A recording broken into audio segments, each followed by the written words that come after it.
8월 초순경부터 8월 말까지 한 달 내내 우리 시장이 조정을 참 많이 받은 것 같아요. 뭐 여러 가지 이유가 있었죠. 우선은 뭐 가장 대표적으로 미국에서 날아온 악재라면 악재인데 테이퍼링 시기, 그리고 다가오는 금리 인상, 그리고 이제 전 세계적으로 확산되고 있는 코로나, 델타 변이 바이러스 등등등 참 여러 가지 이유로 우리 시장이 8월 내내 한 달 동안 조정을 많이 받은 것 같아요. 근데 여기서 또 주목을 해봐야 되는 거는 시장이 조정을 받은 것이지 우리 회사의 가치, 우리 시장에 상장된 주식회사들의 가치, 실적은요 아무런 문제가 없어요. 심지어 몇몇 기업들은 역대 사상 최고의 실적을 달성했음에도 불구하고 이 대변수, 요인에 의해서 시장 조정한다는 그 이유만으로도 조정을 참 많이 받은 것 같습니다. 이렇게 시장에 반등을 할 때 여러분들 투자 금액이 좀 적으신 분들, 현금 비중이 어느 정도 좀 뒷받침 되시는 분들, 종목당 비중, 여유가 좀 공간이 있는 분들은 그 공간을 좀 메우셔야 돼요. 꾸준하게 분할 매수를 통해서 포트폴리오의 바닥을 좀 다지는 매수가 좀 필요합니다. 제가 매번 말씀드리지만은 시장의 저점과 고점은 그 누구도 알 수가 없어요. 그런데 시장이 우상향할 때요 반복적인 패턴이라는 게 있어요. 그 패턴이라는 거는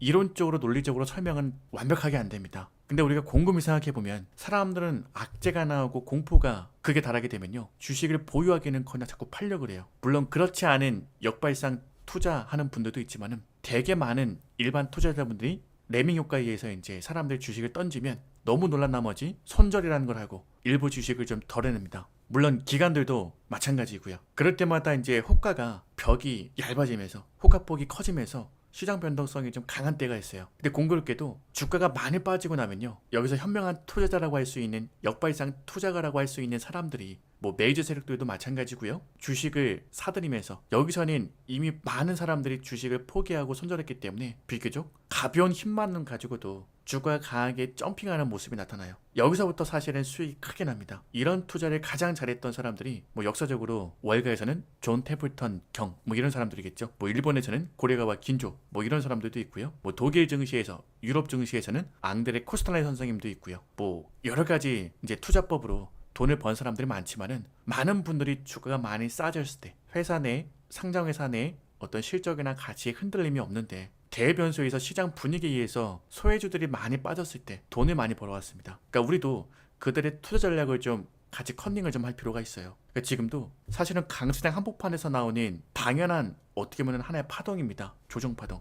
우리 증시가 작년 3월 달부터 올해 8월 때까지 벌써 한 1년 6개월째 다 돼가네요. 그죠? 1년 반 동안 거의 뭐 쉬지 않고 올라왔습니다. 조정이라 봤자 기간 조정, 횡보 조정, 그것도 작년 여름부터 작년 가을까지 한 3개월 정도밖에 횡보 조정을 안 했어요. 제가 표시를 해드리면 여기 동그라미로 표시한 이 구간이 되겠네요.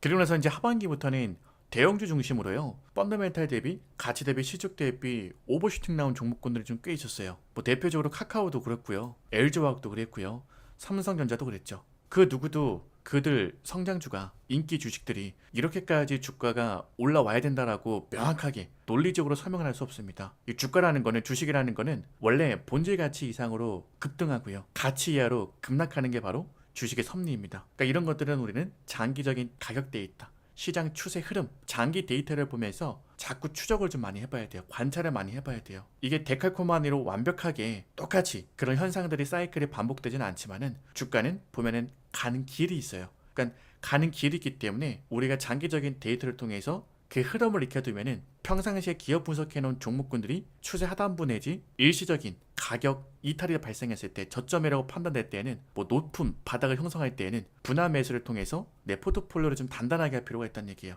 그러니까 이렇게 시간 투자를 차근차근 하다 보면은 어느새 내 계좌는 조정이 와도 하단부가 워낙에 강력한 지지라인이 있기 때문에 주가가 빠져도 처음에 매수했을 때보다는 좀 덜 빠져요. 그러니까 이런 방식들을 좀 익혀두시게 되면 앞으로 투자하실 때 어떠한 변동성이 나오든 악재가 나오든 여러분들 좀 단단한 마음을 가지고 굳은 심재를 가지고 투자할 수 있지 않을까. 물론 뭐 투자 명인들의 책을 보고 뭐 인문학 고전을 보고 내 마인드를 컨트롤하는 것도 좋은 방법인데요. 가장 좋은 거는 실전 투자라면서 실전으로 경험해보는 게 저는 가장 중요하다고 생각해요. 물론 인문학 고전도 보고 투자 관련된 여러 책들도 보면서 이 투자 마인드, 그 다음에 이제 뭐 심리 기법 뭐 이런 것들도 좀 점검하면서 이제 시간 속에서 탄탄하게 계좌를 꾸려가는 것도 하나의 방법이 되겠지만은 가장 중요한 거는 이건요 돈을 벌어봐야 돼요. 그냥 눈으로만 있고 귀로만 듣는 건요 그냥 쓸모가 없다고 저는 생각합니다. 왜냐하면 시장이 조정받을 때마다 당장 내 눈앞에 보이는 거는 투자 명인들의 철학이 아니고 글귀가 아니고요 당장 내 눈앞에 펼쳐져 있는 거는 마이너스 찍혀있는 평가 금액입니다.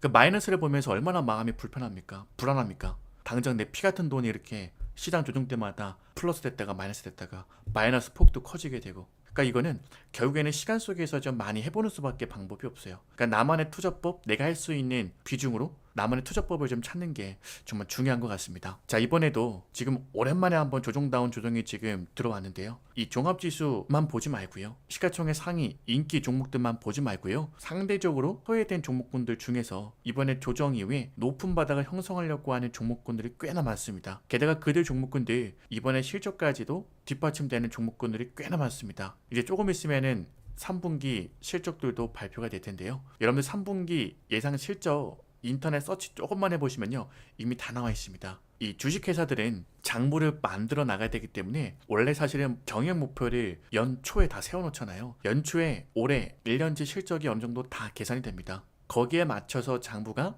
맞춰 나간다고 해도 사실은 과언이 아니에요. 아마 조금 큰 회사 혹은 회계 쪽으로 좀 관련이 있는 분들은 아마 제 얘기가 무슨 얘기인지 금방 아실 겁니다. 사실 우리 동네 구멍가게 하나 운영해도요, 바로 연초에 올해 장사는 요 정도 되겠구나라고 목표치가 있어요. 그 목표치가 어떻게 형성이 됩니까? 지난 몇 년 동안의 꾸준한 사업을 통해서 이제 데이터가 이기 때문에 올해는 요 정도 매출이 좀 나오겠구나라고 어느 정도는 좀 예상이 되지 않습니까? 근데 이번에 코로나 투매 이후에 생각보다 우리 기업들 상장사들의 실적이 상당히 좋게 나왔어요. 우리 세계은행, IMF, 그다음 우리 한국은행까지요. 생각보다 한국의 거시경제 흐름을 상당히 좋게 보고 있지 않습니까? 그게 다 우리 상장사들의 주식회사들의 이 실적, 가치평가가 상당히 탄탄하기 때문에 그래요. 그러니까 이렇게 EPS, 주당 순이익이 꾸준하게 늘어난다는 가정하에 우리 시장도 여기에 발맞춰서 유동성에 힘입어서 우상향을 한다? 거기다가 잠시 잠깐 조정은 있지만은 항상 주가라는 거는 조정 이후에 더 강력한 상승세가 나오잖아요. 여기에 이용해서 발맞춰서 과연 어떤 종목군들이 우상향할까?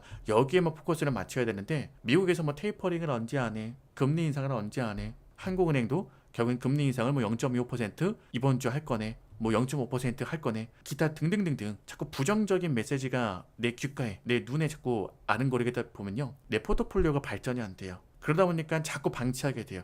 이건 그냥 좋은 종목이니까 더 투자하지 않고 그냥 가지고 있어야겠다. 현금이 있음에도 불구하고 자꾸 바닥을 잡으려고 그래요. 그렇게 되면은 결국 지각비를 많이 내게 되어 있습니다. 그러니까 여러분들 반드시 이번에 시장 들어온 거는 들어온 거고요, 시장 조정 이후에 향후에 우리 시장이 우상향, 그리고 내가 어떤 종목군들을 지금 담고 있는데 그 종목군들 이번에 조정은 들어왔지만 저점을 높여나간다? 오히려 돌파 강하게 나온다? 그 순서대로 여러분들이 기업 분석을 통해서 우상향할 것이라고 판단되는 종목군들 있잖아요. 분할 매수를 좀 나갔으면 좋겠어요. 단 지난 1년 6개월 동안 우리 시장이, 우리 코스피가 1400포인트대에서 약 3300포인트대까지 말도 안 되는 폭발적인 상승이 나왔는데요. 이 상승세에 동참했던 이격, 주가의 이격이 크게 발생한 단기간에 급등한 종목군들을 좀 제외하고 상대적으로 좀 소외된 종목군들이 있어요. 근데 그런 종목군들이 무슨 철천지 왼수가 졌다고 지금까지도 주가가 못 가겠습니까? 아직 때가 안 됐을 뿐이에요. 주가는 가는 길이 있다 그랬잖아요. 여러분들 기차가 철도 위를, 철길 위를 달리려면요, 선로가 정비가 잘 돼 있어야 됩니다. 이 주가도 이 선로 개념이 있어요. 선로 개념. 이 철도가 중간중간에 끊겨 있게 되면 기차가 속 시원하게 빠른 속도로 달릴 수가 없습니다. 지금 이 조정장에 선로를 지금 차곡차곡 개설, 정비, 만들어가는 종목군들이 있을 겁니다. 그걸 바로 우리는 추세라고 얘기하는데요. 그 추세가 뒷받침되는 종목군들 있잖아요. 여러분들 지금 적극적으로 좀 공략을 많이 해야 될 것 같아요. 자, 여러분들 지금 많은 분들이 착각하고 있는 게 뭐냐면은 자꾸 저점, 최저점을 잡으려고 그래요. 우리 작년 3월달 한번 생각해 보십시오. 그 누구도 최저점이 1400포인트대라는 거를 맞추지 못했습니다. 1400포인트대까지 주가가 빠지니까요, 어떤 사람들은 1000포인트를 깨야 바닥이라고 또 얘기했어요. 지금도 마찬가지입니다. 정확한 시장 바닥을 잡으려고 하지 말고 내가 분석한 종목이 요 정도 빠졌으면 향후에 우상향할 때 빠진 것보다 앞으로 내가 생각했을 때 장기간의 데이터를 기준으로 생각했을 때 먹을 게 더 많아, 안전마진 및 수익 폭이 훨씬 더 크다고 판단이 되면은 여러분들이 비중만큼 천천히 분할 매수하시는 전략이 좋지 않을까, 그렇게 생각이 좀 되네요. 개인적으로는 여전히 저는 경기 민감주를 좀 많이 봤으면 좋겠고요. 여러분 경기 민감주 중에서도요, 이번에 건설 경기 관련주들, 그 다음에 이제 이 전기차 배터리에 반드시 필요한 종목군들이 있습니다. 그런 종목군들도 한번 좀 눈여겨보시면은 분명히 좀 도움이 될 것 같아요. 자, 오늘 여기까지 보고요, 저는 다음 시간에 또 한번 뵐게요.